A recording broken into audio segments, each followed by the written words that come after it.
Bonjour à tous, c'est Flore, Fleur de Vie, médium énergéticienne. Je vous retrouve aujourd'hui avec plaisir pour la guidance de l'année 2021. Voilà, encore une fois, l'occasion pour moi de vous souhaiter une superbe année, euh, très riche d'expériences, de prise de conscience, de la magie de la vie, afin que vous puissiez vraiment vivre le meilleur pour vous à chaque instant. Voilà, on va voir ce que nous disent les runes mois après mois. Euh, je refais cette vidéo sous ce format là annuel que j'avais fait l'année dernière parce que je vais pas dire retombée un peu par hasard, mais par moment je me suis dit bah tiens qu'est-ce que nous avaient dit les runes cette année pour 2020 l'année dernière, et j'étais assez bluffée de voir finalement les éclairages pertinents des runes. Même si on reste bien sûr sur une guidance très générale, mais il y a toujours des mots-clés, il y a toujours des tendances énergétiques qui transparaissent à travers elles dans leurs messages et qui sont vraiment bluffants parfois. Donc voilà, si ça vous parle, je vous souhaite un bon visionnage de cette vidéo et puis on va voir ce qu'elles nous disent. Alors pour janvier, non, j'en demande une à chaque fois. Il y a déjà deux qui voulaient venir, non. Alors janvier, on est déjà quasiment à la moitié du mois de janvier, on est le 13 aujourd'hui. Je me demandais un peu pourquoi, quand j'ai essayé de me pousser un peu, de me presser à faire cette vidéo, la guidance me disait non, t'inquiète pas, c'est ok là si tu le fais pas dans les tout premiers jours de janvier. Et finalement aujourd'hui c'est le jour de la nouvelle lune, des nouvelles énergies de l'année 2021 là, qui vraiment s'enclenchent et prennent place. Et on a la rune Ansuz qui est sortie pour la guidance de la semaine, en guidance générale déjà.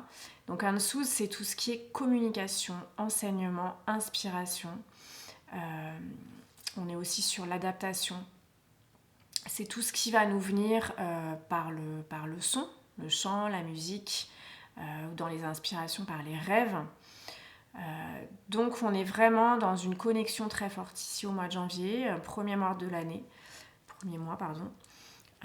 dans une connexion, une conscience très forte de tous les enseignements de notre âme, de notre guidance qui peuvent nous parvenir par différents moyens. Donc oui, on me dit aussi de vous préciser que ça a aussi trait aux annales akashiques. Donc l'akasha, tout ce qui est finalement dans notre champ énergétique, toutes les informations qui sont reliées à nous, qui sont contenues dans notre champ énergétique et auxquelles on a accès si on y prête attention avec le cœur. Voilà pour janvier.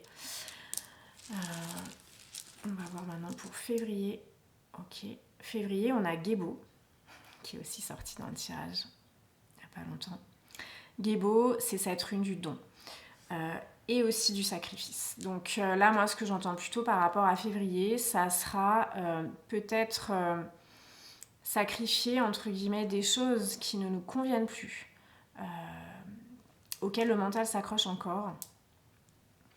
Là, on ne parle pas de notre liberté, hein, on parle au contraire d'aspects de nous-mêmes dont on n'a plus besoin, qui vont nous permettre d'accéder à une nouvelle liberté, qui vont nous permettre d'accéder à cette connexion dans le moment présent,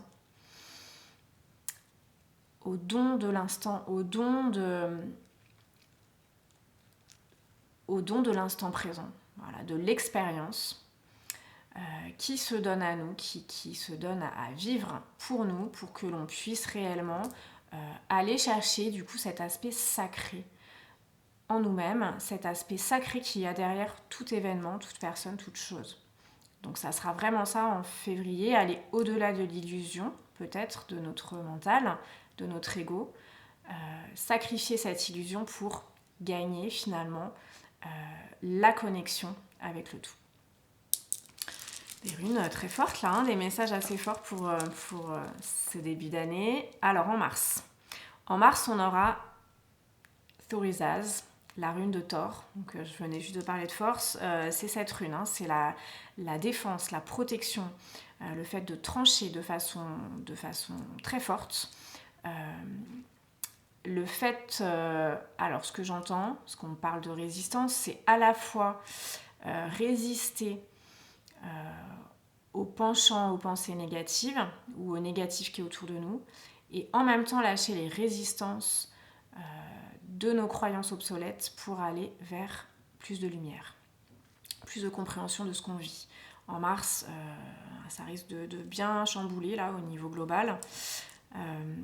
Donc vraiment cette rune, c'est une rune de protection, c'est une rune de défense qui nous invite à nous appuyer sur nos forces intérieures pour lâcher prise sur ce qui ne nous convient pas. C'est-à-dire à la fois se positionner, à la fois trancher, savoir dire non, et à la fois ne pas attacher d'importance et ne pas transmettre d'énergie, donner d'énergie à des choses, des situations qui ne nous conviennent pas. Ensuite, pour le mois d'avril 2021. En avril, on a Naudis. Naudis, c'est pas la rune Isa, qui est vraiment la rune d'immobilité, mais c'est quand même une rune qui nous parle d'obstacles, qui nous parle de contraintes, qui nous parle d'embarras. Donc en avril, peut-être que les choses qui commencent à se cristalliser en mars vont nous contraindre. On nous parle aussi de sacrifice et d'humilité. Là, ce qui me vient plus, c'est des sacrifices au niveau de notre liberté. Donc il s'agira de voir les aspects positifs de la situation, comme on a fait l'année dernière avec le confinement en mars. Voir quel est le lien avec le divin dans chaque situation. Parce qu'on est protégé, on a eu la confirmation avec tous les as juste avant, on a cette protection divine qui va nous permettre de transcender, alors déjà de vivre et d'accepter les situations de contrainte et d'embarras, mais en même temps d'aller dans cette transcendance, de traverser l'expérience grâce à la conscience du divin en nous-mêmes. Alors, au mois de mai, on a cette belle rune Manase, donc peut-être des éclaircies énergétiques au mois de mai. Manase, c'est cet homme divin, c'est la monture dans l'incarnation de la lumière divine. C'est aussi l'idée de famille, de société, de groupe. C'est vraiment une rune très, très sociale dans le sens groupe social, le groupe qui nous porte et qui ne nous contraint pas, qui nous permet d'être nous-mêmes. C'est aussi la rune de l'homme parfait et du langage. Donc on a vraiment au mois de mai peut-être un renouveau au niveau de nos relations sociales, de notre communication avec les autres, des interactions avec les autres. Donc vraiment une bouffée d'oxygène au mois de mai qui va nous permettre aussi d'être nous-mêmes tout en étant en lien, en communication, en communion avec des personnes qui nous aiment pour ce qu'on est, qui nous respectent pour ce qu'on est et avec qui on a vraiment un échange de qualité, un échange très profond d'amour inconditionnel. Au mois de juin, c'est celle-ci qui sort, au mois de juin on a Perth. Alors je ne sais pas dans quel sens vous allez la voir, ça a peu d'importance par rapport à mon tirage. Perth, c'est cette rune du jeu, du secret, du sort et du dévoilement. Comme je l'avais expliqué dans la vidéo d'explication des runes, c'est finalement ce cornet à l'intérieur duquel on a des dés ou des jetons qu'on va secouer, qu'on va jeter. Donc c'est vraiment le sort qui est dévoilé. C'est aussi la mémoire des actions passées, c'est-à-dire le karma, les conséquences de nos actions passées. Donc peut-être qu'en juin, on va avoir des choses qui vont ressortir par rapport aux années passées, par rapport... alors ça peut être en lien avec l'astrologie, dans notre thème astrologique, quelque chose qui va être dévoilé. Quelque chose dans notre énergie qu'on sentait, c'était latent, c'était là, c'est comme les dés quand on les secoue, on sait qu'ils sont à l'intérieur du cornet, même si on ne les voit pas. Donc on savait qu'il y avait ça, ces mémoires, ces traces qui sont maintenant dévoilées au mois de juin pour qu'on puisse réellement aller de l'avant par rapport à ces sujets-là, qu'on puisse réellement avoir conscience et du coup agir de façon juste par rapport à cette conscience-là. En juillet, un beau mois d'été, je dis ça parce que je suis au mois de juillet et que j'aime bien l'été, on a EOAS, eh bien oui, hein, l'élan, le voyage, l'impulsion, voilà. Alors peut-être qu'en juillet, on aura l'opportunité de voyager, on aura l'opportunité de, même si c'est pas très loin de chez nous, mais de faire des petits road trips là qui vont nous permettre de ressentir cet élan en nous, qui vont nous permettre d'aller voir d'autres endroits, de vraiment profiter de l'été, de cette chaleur, de ce soleil.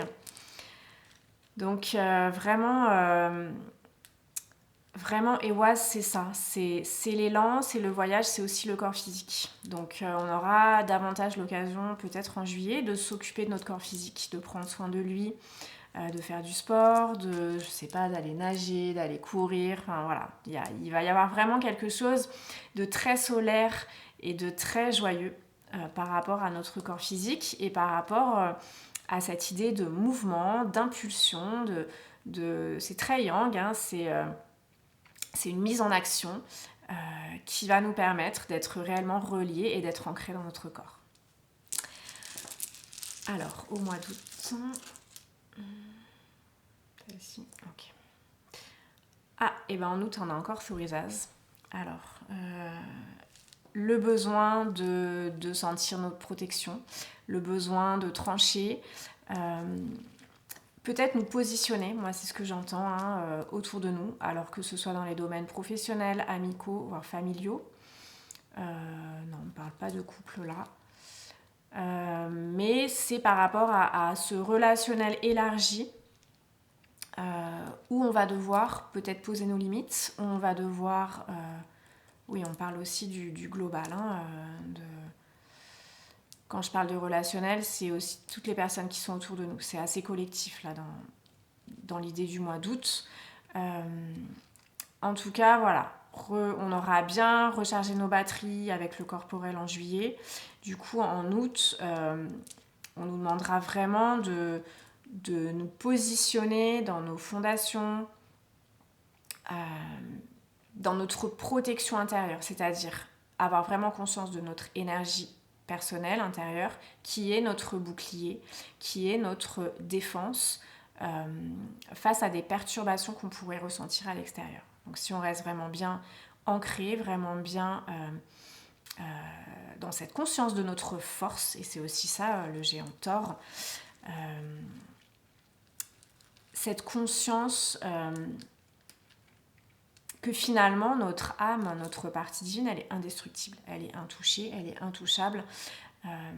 Et c'est vraiment se connecter à ce Dieu en nous-mêmes, cette déesse en nous-mêmes, pour rayonner du coup notre protection à l'extérieur.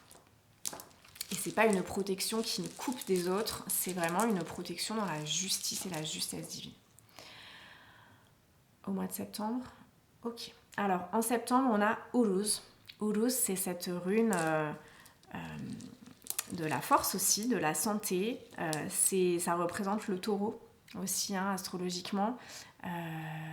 L'agriculture, l'abondance de la terre, la fertilité de la terre, la puissance. Donc on a vraiment au mois de septembre cette idée de force intérieure qui nous a été activée avec Thorisaz juste avant. Cette idée de force intérieure et comment dire, de réflexion, de puissance. Voilà, on n'est plus dans les luttes de pouvoir, on est vraiment dans notre puissance intérieure, dans notre confiance en nous, dans l'amour de nous-mêmes, dans cette certitude de nos forces, grâce à la connaissance de nous-mêmes qu'on a acquise là au cours de tous ces mois. Et finalement, c'est comme si on ressentait que quoi qu'il puisse se passer, on est là, on est fort, on est stable. C'est vraiment cette transition dans l'expérience, cette le fait de ressentir que les expériences qu'on a vécues, mois après mois, et qui n'étaient pas toujours faciles, qui étaient parfois douloureuses, on a dû lâcher des choses, mais finalement, on a réussi à transcender cette expérience, à aller au cœur de cette sagesse. Donc vraiment quelque chose de très fort en septembre, comme si on avait un basculement intérieur qui nous permet de ressentir en nous-mêmes. C'est même pas une prise de conscience mentale, c'est vraiment un ressenti dans tous nos corps, dans toutes nos consciences, de cette sagesse intérieure. Du coup, ça nous amène à davantage de cohésion entre le féminin de la réflexion et le masculin de l'action. Il y a vraiment cette idée-là d'équilibrage dans cette sagesse. Alors, en octobre, que nous disent les runes. Ok. En octobre, on a Algise. Algise, c'est aussi une rune de protection. C'est une rune de prudence, protection contre la folie. Donc peut-être attention en octobre à tout ce qui va être global, à tout ce qui va être, je sais pas, ce qui me vient, c'est mouvement de foule, le collectif qui va beaucoup bouger. Donc cette rue nous demande de rester vraiment dans le discernement, dans la conscience, dans l'équilibrage, on en parlait juste avant, dans l'équilibrage entre la terre, le ciel, le masculin, le féminin, le divin, le terrestre, etc. Dans cet équilibre, aller voir au-delà de la dualité, aller voir au-delà des oppositions.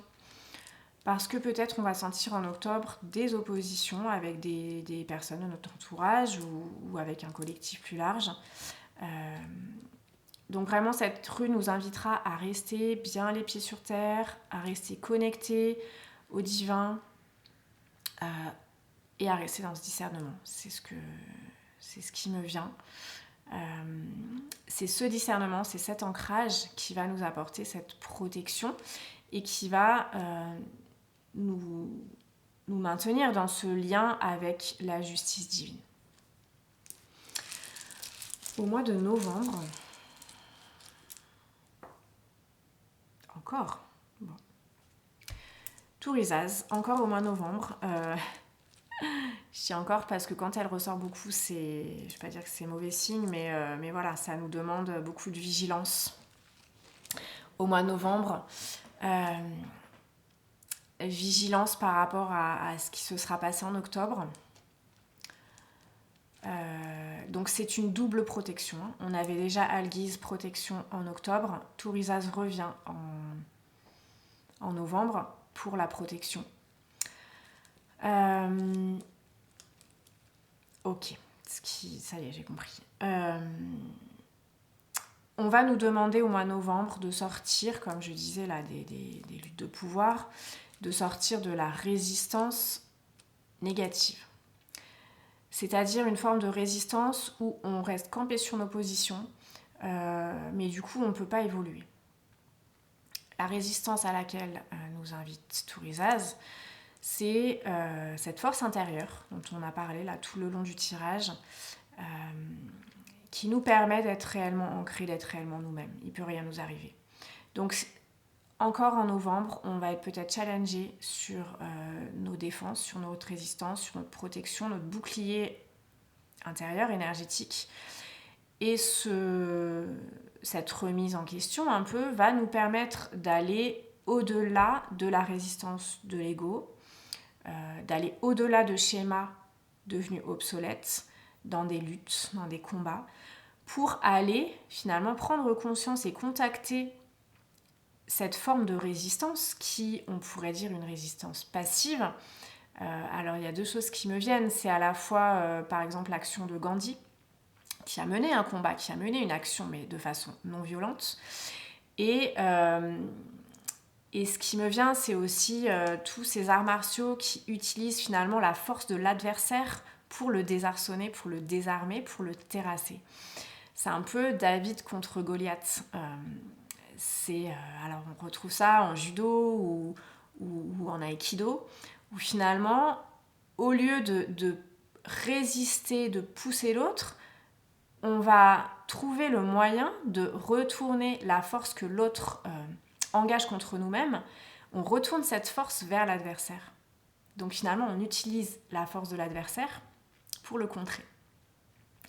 C'est quelque chose, c'est une forme de défense qui, je trouve, est très belle parce que vraiment, ça demande beaucoup d'écoute, ça demande beaucoup d'humilité, ça demande beaucoup de lâcher prise aussi, beaucoup de discernement et finalement beaucoup d'amour de l'adversaire pour simplement utiliser l'énergie, qui est l'énergie qui est neutre à la base, mais lui qui va tourner de façon négative contre nous, c'est utiliser cette énergie comme pour lui dire ben, regarde là, ce que tu m'envoies finalement, c'est contre toi que tu le fais. La façon dont tu veux me nuire, finalement, elle montre que tu te nuis à toi-même. Et cette forme de défense, pour moi, elle engage à beaucoup d'amour. Parce qu'on ne va pas retourner cette force pour détruire l'autre. On va simplement retourner cette force et la doser pour que l'autre comprenne que là, c'est pas ok de nous envoyer cette négativité. C'est pas ok de jouer ce jeu avec nous. Donc vraiment, ouais, un très très beau message au mois de novembre. En tout cas, on aura une compréhension très belle et très forte de cette idée de puissance personnelle.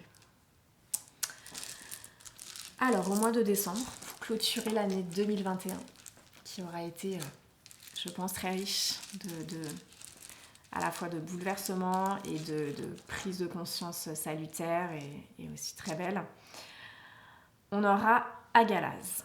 Alors, Agalaz, c'est la rune qui renferme le mystère. C'est la grêle, hein, Agalaz.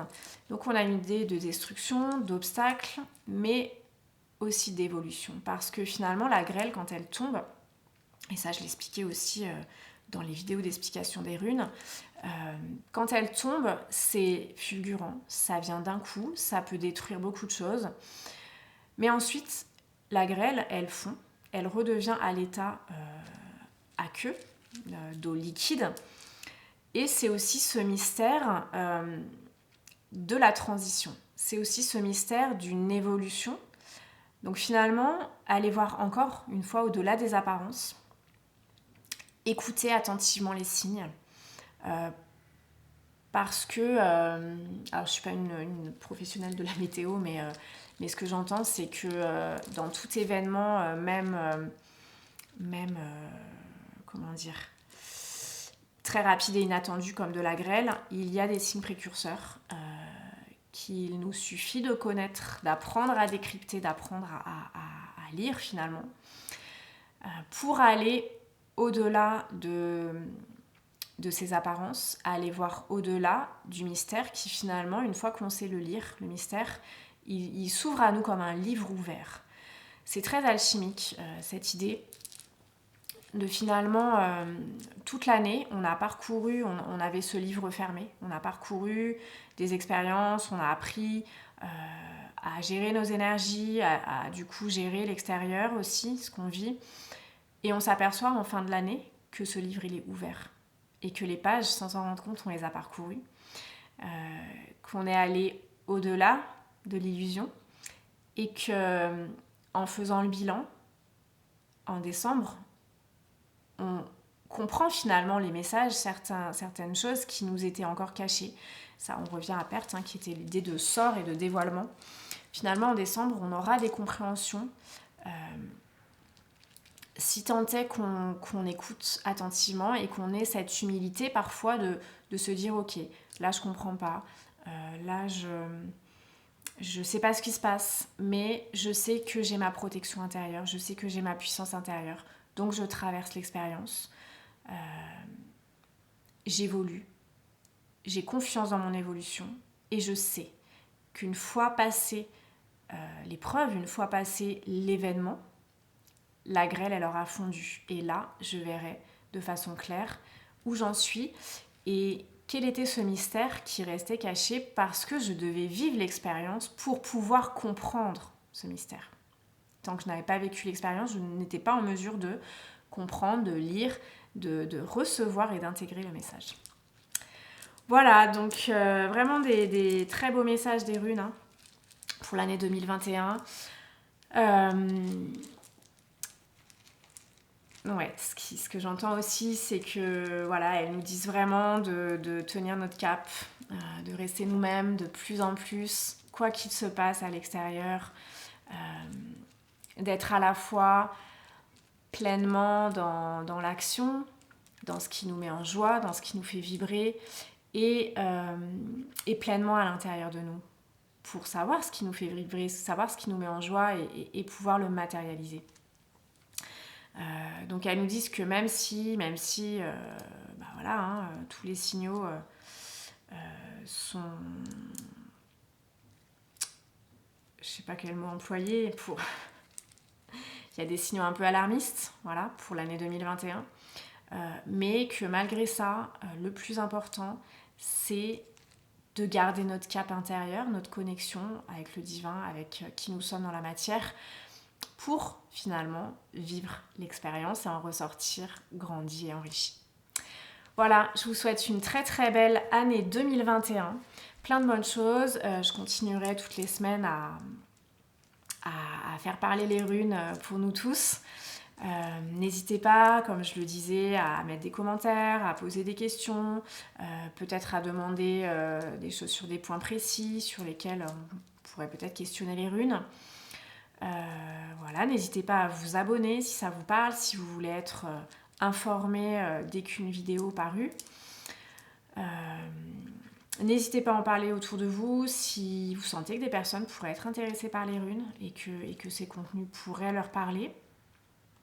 Voilà, je remercie toutes les personnes qui me soutiennent de quelque façon que ce soit, par les abonnements, par les messages, par les retours, par l'énergie qu'on partage tous ensemble. C'est vraiment quelque chose qui me plaît beaucoup, qui je trouve c'est une très belle énergie tous ensemble. Donc je vous remercie pour tout ça. Et une fois de plus, je vous souhaite le meilleur pour vous en 2021. Une superbe année, des superbes énergies. Et je vous dis à très bientôt.